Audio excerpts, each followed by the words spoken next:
are again inside Paradigm Shift London. Paradigm Shift London, say hello to the internet once again.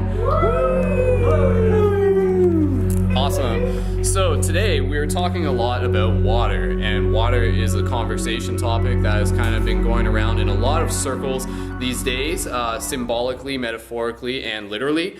And what we're going to do is we're going to go around the conversation circle and we're going to ask the question of what does our relationship with water and the other elements mean to you? And again, this is inside of a Paradigm Shift community meeting. We encourage you to create these where you are. This is all about open-minded discussion, practicing having conversations on behalf of consciousness itself, and also practicing meditation. And of course, visit paradigmshiftcentral.com. Check it out. You can get some buttons there, listen to the radio show, and all that good stuff. So, Kiwei is going to start us off. Kiwei, what does our relationship with water and the other elements mean to you?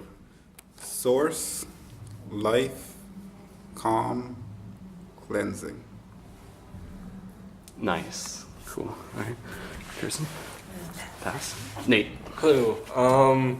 I would say to me, the four elements mean sort of guidance, because as soon as we identified them, we associated them with characteristics, and we use them and we as tools to help us facilitate evolution. And yeah, that's all I have to really say. Cameron?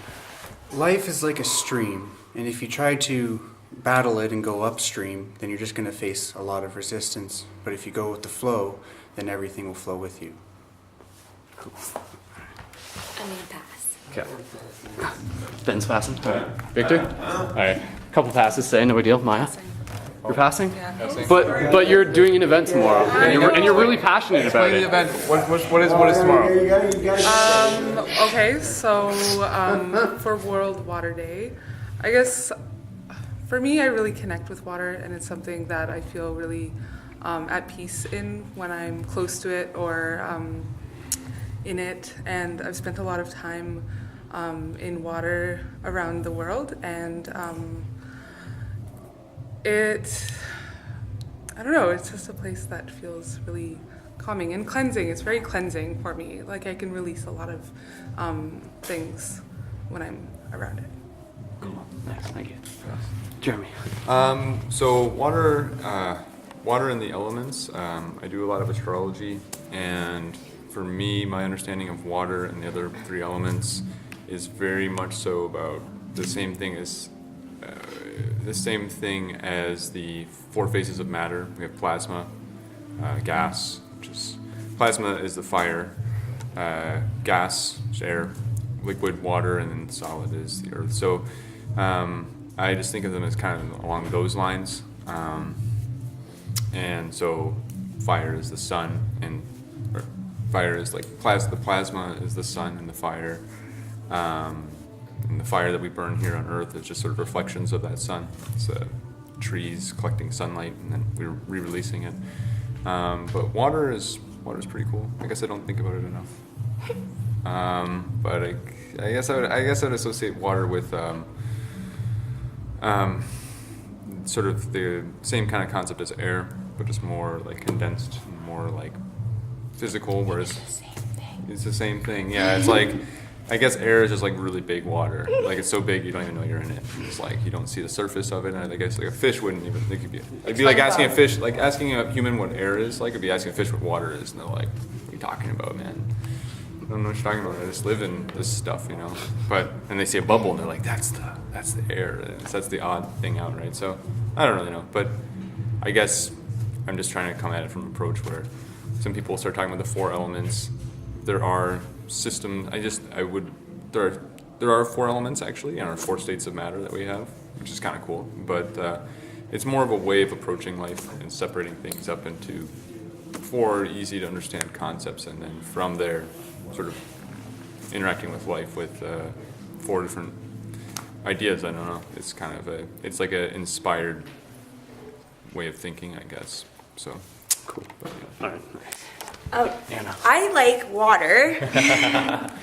No, I really love water. So I was like walking down the street the other day and I felt really crappy. And I was like, why do I feel like this? I'm not fiendy. I don't want to eat. I don't want anything like that. And I took a drink of water and I could feel like it aligning me and like straightening out my chakras and stuff. So like that was really cool. But that's not what I wanted to talk about. I kind of wanted to talk about how we're supposed to be like water and we're supposed to flow like water. And I just read this really cool analogy this professor talked about. And he was like filling up this jar with golf balls and sand and all this other stuff. And he's like, you got to put that stuff in first and you pour the water in because the water fills the cracks. And it's like we're supposed to like be adaptable like water, but like more tangibly right now I'm thinking like what water means to me is like, because we're all connected by it, we all are water, and like when one person affects it, it's like affected for everyone. So we have to be really careful that like we're conscious and present with our like intentions all the time and like not trying to affect other people like that, because I mean, like, we're going through some serious things with water right now with, like, corporations buying it, with them polluting it without our permission, you know, like huge landfills and, like, septics and things, like, near lakes and stuff like that. So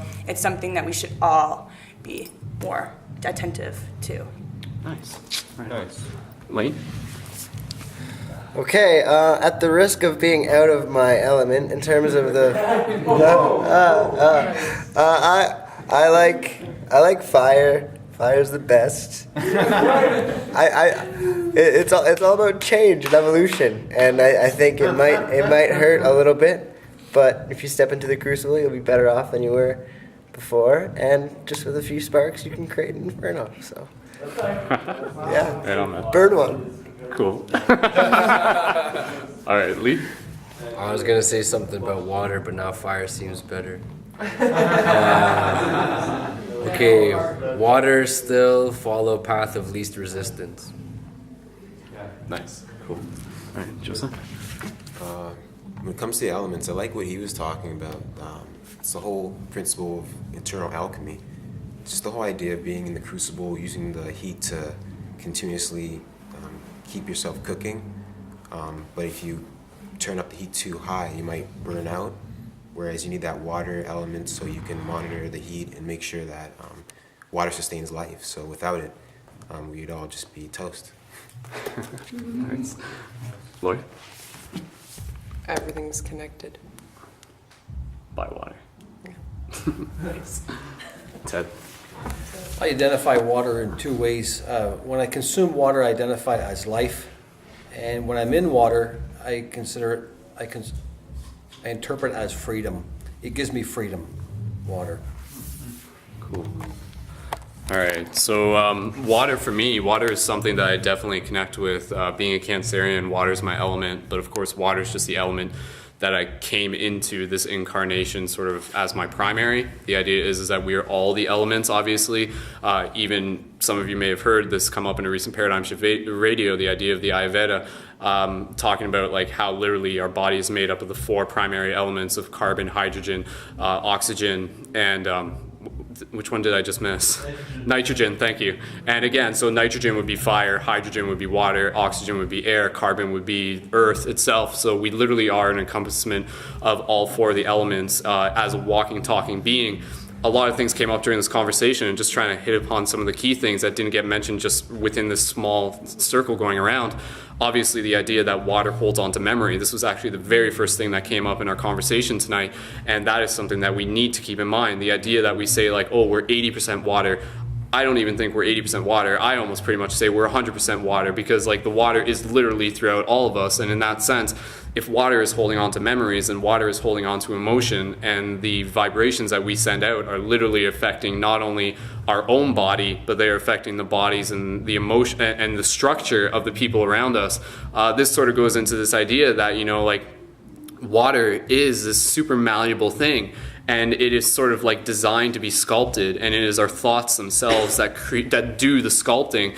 And like that's where it sort of goes into this, as you think, so shall you become. And water can sort of become the cup. It can become the shape of anything. And you know, be water is the famous Bruce Lee quote that I resonate with so highly. And again, some of the things that came up during the meeting, like water is literally the blood of the earth. So by treating it, we have to bring attention to this, because if we don't treat it, then our blood is poisoned. And if the blood blood of the entire earth is poisoned, then our body is poisoned, and then eventually we will continue to suffer, which is why we need to sort of bring attention to the fact that so much of our water is polluted within the short period of time that we've been here, and to just realize that how vital it is and how fortunate we are to be able to have such immediate access to it here within Western culture and first world culture. Again, like water for me is so much of everything, and even just like when you connect with these elements out in nature, it reminds us of the fact that we are them. And this is something, just my last point for now, but obviously there's more to talk about. When you go out into nature, and we were talking about this, whether you're like in a lake or you're sitting around a bonfire or you're lying in the grass and you have your feet in the sand or in the dirt, or you're out there and you feel the breeze on your air, there's something so familiar with that, and it's this idea that it feels like home. And to me, home is this idea of it's a part of something that we've invested ourselves into that has a familiarity to it. And when we see the fire, when we feel the water, when we feel the air, when we touch the earth, that reason why it feels so familiar is because we realize that like at that moment, that is us. We are not just these humans walking around. We are the four elements in the form of a human body. This body is a vehicle combined of the four elements, and then, you know, there's the idea of the fifth element, so to speak, and, you know, consciousness sort of comes into that. The idea that, you know, like consciousness is consciousness. Don't confuse the car with the garage. Consciousness is not the garage. Consciousness is the car within the garage, so to speak, if that makes sense. But again, like, or maybe, but anyways, the body itself is a vehicle, and it is a vehicle made up of all of these elements, and we literally are all those elements, which are the universal core structure that creates everything. So when you see the fire, you're seeing yourself, and you're saying like, wow, like that fire, that's me, and now I'm here and I'm looking at myself and I'm a walking, talking being. There's a lot more to talk about, but again, we want to hear what you have to think. What does your relationship with water and the other elements mean to you? So of course, we're going to wrap it up here. So thanking everybody once again, and just reminding everybody to, be like water and keep on flowing. So on behalf of Paradigm Shift London, say bye to the internet's Paradigm Shift London. Of course, go to ParadigmShiftCentral.com, listen to Paradigm Shift Radio, and until then, we will see you in the future. Peace.